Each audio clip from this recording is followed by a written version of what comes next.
والصلاة والسلام على أشرف الأنبياء والمرسلين سيدنا محمد وعلى آله وصحبه أجمعين. أما بعد، أعوذ بالله من الشيطان الرجيم. فقلت استغفروا ربكم إنه كان غفارا يرسل السماء عليكم مدرارا ويمددكم بأموال وبنين ويجعل لكم جنات ويجعل لكم أنهارا. maanta wax yar insha Allah waxaan rabaa inaan ka hadlo ama idinka faa'iideeyo waxaan ka faa'iiday istighfaarta sida loo wada socono waa cajiib.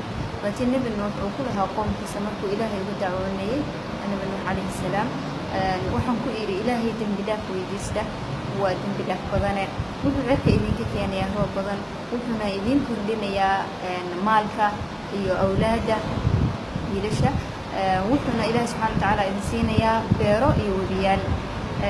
marka xabiibaati waxaa ognahay in ay istighfaartu tahay wax aad iyo aad u muhiim ah. aniga waan tijaabiyey istighfaarta muddo 4 sano ah hadda toos baa ugu xirnaa istighfaarta waxaana ka faa'iiday waxyaabo badan.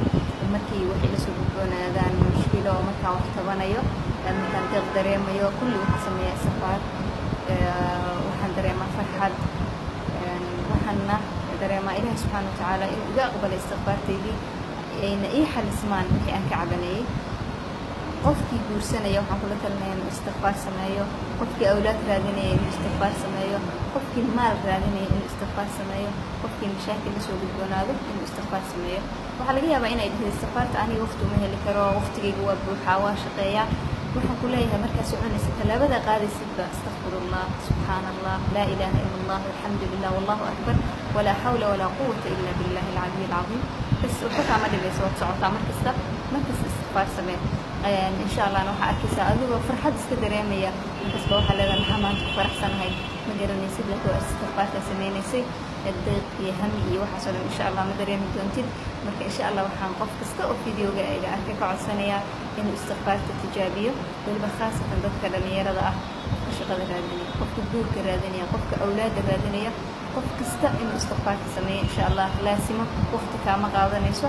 waxyaabaha cajiibka waxaa ka mid ah xitaa markaa shaqo qabanaysid oo kale haddii aad istighfaar ku qabatid way kuu fududaanaysaa biidni illah. intaas baa insha allah maanta fariinteeda ay ku eg tahay aa idinla wadaagayay faa'iidada aan ka helay istighfaarta. khayr fara badan baa idin rajaynayaa. asalaamu calaykum waraxmatullahi wabarakatu.